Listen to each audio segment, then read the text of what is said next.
Sissi and Jennifer. Give them a round of applause.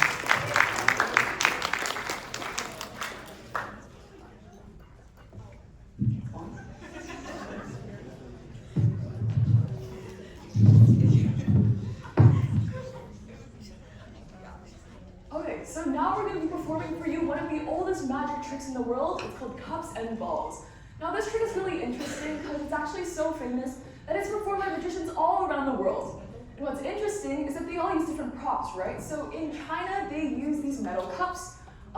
In Japan, they use these porcelain bowls. In India, they use these hand-carved wooden cups and cork balls that are really fancy and they're passed down from generation to generation. And since we're representing UCLA and college students all around the world, of course, we're going to be using the exquisite red solo cups.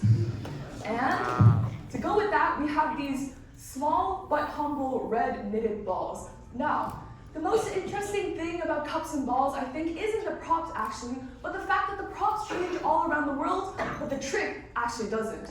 So this is a traditional version of cups and balls. We'll show you guys, and here's how it goes. So we take the first ball from the first cup, you can see it over here. I'm going to pass it to my friend Jennifer, who's going to take it in her other hand, and it's suddenly going to vanish. Where'd it go? It comes back underneath the first cup. Now, if you didn't see that, we can do that again. We can take the second ball from the second cup. I have it over here. Same exact thing. I'm going to pass it to Jennifer. She's going to take it. She's going to make it disappear, and it appears back underneath the center cup.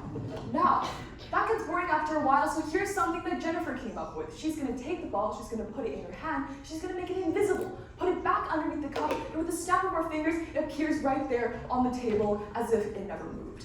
Now, the thing you need to know is that it doesn't matter what we do with any of the balls or the cups or anything, right? We can take the outer two balls, we can place them into our pockets, and for the last one, we can take this ball and shove it underneath the middle cup. No matter what we do, we snap our fingers, and all three of them come back right in the middle. Now, what if I told you this trick isn't about cups and it isn't about balls? It's actually about oranges. Over here in the center, we have one single mandarin orange, but not only that, we have one on the left and one on your right, and we also have a lot of them.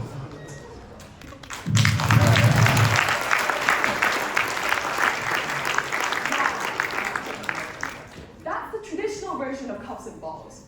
But we wanted to do something extra special today, so we were going to make our own. And that involves breaking a few rules of magic. So, first rule of magic, of course, you should never do the same trick twice.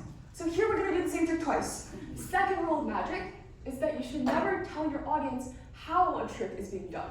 So we're going to tell you exactly how this trick is being done. And the last rule of magic is that you should never, of course, show your spectators what goes in which pocket. So we're going to do that now. We're going to show you what goes in which pocket. And actually for cups and balls, there's a final rule. Now, of course, it's not written anywhere, it's not really said in any book, but I think every magician would agree that it's really, really stupid to do cups and balls with clear plastic cups. So that's what we're going to do today. This is our version of the cups and balls. It goes a little bit quicker than the first, but here is how it goes. So we take the first ball, I show it off to you, I give it to Jennifer. Jennifer takes it and she throws it in the air, but the ball's already underneath there and we add an orange, right? So the second ball, I take it into my hand, I show it off to you again, I give it to Jennifer. It actually doesn't go into her hand, it's still in my hand, but here I am putting it back underneath the second cup. Now the last thing is Jennifer's own little trick. She takes it, she puts it in her hand, makes it look invisible, puts it back underneath the cup. But actually it was in her other hand all along, so we reveal it and we show you that there's another ball right there. So when I tell you that we take the outer two balls and we put them into our pockets, I actually do everything but that. I take another ball out, and that's how we end up with three balls right in the center, and we lift it, and all three balls appear. So I don't need these anymore, we can throw them away, because the last part of this trick is exactly what you saw earlier. Over in the center, we have one mandarin orange. Over on the left, we have one mandarin orange. Over on the right, we have one mandarin orange. And for the reveal, there's the line.